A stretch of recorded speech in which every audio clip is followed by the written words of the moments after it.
చాలా బాధాకరం అనిపిస్తుంది. అసలు వాళ్ళు ఈ రోజు కాదు ఈ దీక్ష చేయబట్టి. ఆ రాజు అని, ఇంకా జయశంకర్ అని వీళ్ళందరూ కూడా నెల రోజుల నుంచి చేస్తున్నారు. ఆయన ఏదో సామరస్యంగా చేస్తున్నాడు. అంటే ఉద్యోగాల విషయంలో మనం మాట్లాడుకుందాం. మొన్నటికి మొన్న కూడా ఎల్బీ స్టేడియంలో మాట్లాడుతూ మేము వచ్చి రాగానే 30,000 ఉద్యోగాలు ఇచ్చినామని అంటున్నారు. మరి అన్ని ఉద్యోగాలు ఇస్తే ఈ రోజు తను అశోక్ సార్ ఎందుకు ఆయన ఒక నిరాహార దీక్ష చేస్తున్నాడు? చేస్తుంటే ఈ రోజులు పోలీసులు అంటే ఆయన ధర్నా చౌక్ లో చేద్దామంటే కూడా పర్మిషన్ ఇవ్వలేదు. మరి ధర్నా చౌక్ ఎవరైనా కూడా అందరికి స్వేచ్ఛనిచ్చాం బానిస సంఖ్యలు తెచ్చినామంటారు కదా. మరి ఇప్పుడు ఇది జరుగుతున్న తీరును చూస్తే ఏం చెప్తాం? అదే మరి వాళ్ళకి భయపడుతున్నట్టుంది. ధర్నా చౌక్లో చేస్తే కొన్ని వేలాది మంది స్టూడెంట్స్ వస్తారు, అన్ని ఛానల్స్ వస్తాయి.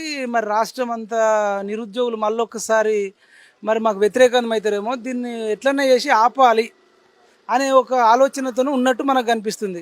కానీ అరిచేతిని అడ్డం పెట్టి సూర్యుడిని ఆపలేరు, ఏదో పర్మిషన్ ఇవ్వకపోతే నిరుద్యోగులను ఆపలేరు. ఆయన అడిగే అన్నీ కూడా న్యాయబద్ధమైన డిమాండ్లు ఏమున్నాయి దాంట్లో. టెట్ కండక్ట్ చేసి డిఎస్సి పెట్టండి అని అంటున్నారు. మీరే కదా చెప్పిన 25,000 డిఎస్సి పోస్టులు, టీచర్ పోస్టులు ఖాళీ ఉన్నాయి, అవి ఫిలప్ చేయండి. ఎట్లా ఒకవేళ నింపకపోతే సెకండ్ ఎప్పుడు ఇస్తారు, ఇప్పుడు ఎన్ని ఇస్తారు అని అడుగుతున్నాడు. అది చాలా చిన్న విషయం. అదేవిధంగా గురుకులాలలో మెయిన్గా ఇప్పుడు జరిగేది గురుకుల ఇష్యూ. దాంట్లో ఒక 9,000కు పైగా జాబులు ఉన్నాయి మేడం. ఒక 6,000 జాబులు వచ్చినాయి. వచ్చిన వాళ్ళకే 3 జాబులు 4 జాబులు వచ్చినాయి.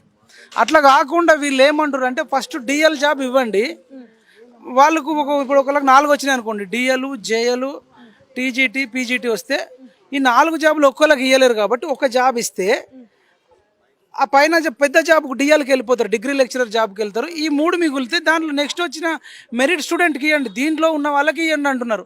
అది చిన్నది, సుప్రీంకోర్టు కూడా చెప్తుంది. మరి వీళ్ళు ఎందుకు చేస్తలేరో మరి పోయే కాలం వస్తే ఇట్లనే ఉంటుంది. అంటే ఏంటి ఇప్పుడు సొల్యూషన్ ఏంది అంటున్నా? వచ్చి వాళ్ళు ఏమంటున్నారు ఏంటి? మీరు డిమాండ్స్ ఆయన కొన్ని పెట్టారు, మీరు పెట్టారు, చేయకపోతే ఏంటి కార్యాచరణ ఏంటి? చేయకపోతే ఎట్లయినా వ్యతిరేకం అవుతారు కదా. చేయకపోతే ఇప్పుడు ఎన్నికల్లో వస్తారు, అవి వచ్చినప్పుడు అడుగున అడ్డుకుంటారు, నిరుద్యోగుల సత్తా ఏందో చూస్తారు. పోనీ ఇంత ముందు కాళ్ళ ఎలా పడితే వద్దురా నాయన పాత ప్రభుత్వం అని అంటివి చేస్తేవి.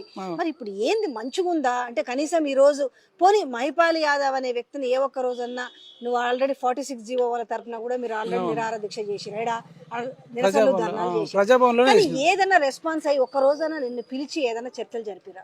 చర్చలు కాదు, వాళ్ళు అసలు నిరుద్యోగులతో లేదు. రామోజీరావును కలిసిర్రు, రామోజీరావు ఆయనకి ఏం సపోర్ట్ చేసింది లేదు. నాగార్జున, అక్కినేని కింగ్ నాగార్జున బిగ్ బాస్లో బిగ్ బాస్ షో చూపిస్తాడు, దాంట్లో ఏముంటుంది, ఎంటర్టైన్మెంట్ ఉంటుంది.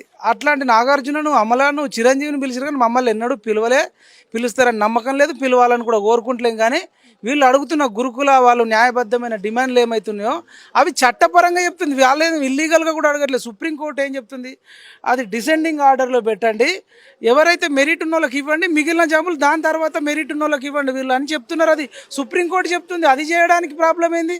మేము నిరుద్యోగుల కోసమే వచ్చినాం, నిరుద్యోగుల వల్లనే వచ్చినాం అని చెప్పిన వాళ్ళు నిరుద్యోగులకు జాబులు ఇస్తే బాగుంటుంది. లేకపోతే రానున్న కాలంలో తీవ్రంగా వాళ్ళు 30 లక్షల నిరుద్యోగులు ఉన్నారనేసి ఆ రోజు బాగానే మీరు రెచ్చగొట్టారు, బాగానే అధికారంలోకి వచ్చారు. మరి ఇప్పుడు ఈ రోజు 30 లక్షల నిరుద్యోగులకి ఉద్యోగం చూపిస్తారా? మేము నిరుద్యోగులకు 30 లక్షల మందికి జాబులు వస్తాయని చెప్పలేదు. ఈవెన్ 30 లక్షల మందికి వాళ్ళు కూడా అనుకో సరే, వాళ్ళని కూడా మేము 30 లక్షలు ఇవ్వమంటలే. ఏవైతే ఖాళీలు ఉన్నాయో ఖాళీలు పూర్తి చేయండి.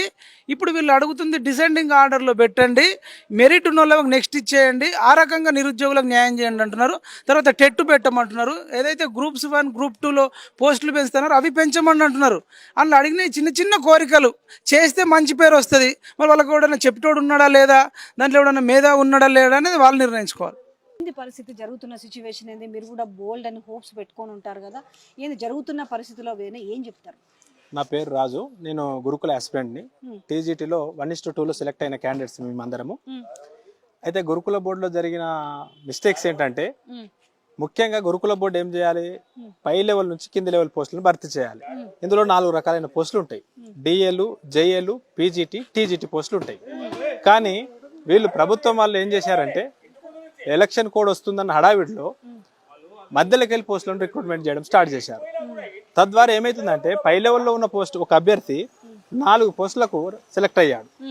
4 పోస్టులకు సెలెక్ట్ అయితే అతడు చేసేది ఒకటే ఉద్యోగం. ఆ ఒక్క ఉద్యోగంలోకి జాయిన్ అయితే కింద ఉన్న 3 ఉద్యోగాలు బ్యాక్లాగ్ అయిపోతున్నాయి. మేము అడుగుతుంది ఏంటంటే, పైనుంచి రిక్రూట్మెంట్ చేసుకుంటూ వస్తే డిఎల్ వచ్చిన వాడు డిఎల్లోనే అయిపోతాడు, మళ్ళీ జేఎల్లోకి రాడతను. జేఏలు వచ్చిన వాడు జైల్లోనే ఉంటాడు, మళ్ళీ టీజీటీ పీజీటీలో ఉంటే అవి తర్వాత మెరిట్ క్యాండిడేట్కి ఆ జాబ్ వస్తుంది. కానీ మేము అలా రిలిక్వెస్ట్మెంట్ ఆప్షన్ ఇచ్చి డిసెండింగ్ ఆర్డర్లో ఫాలో చేయమని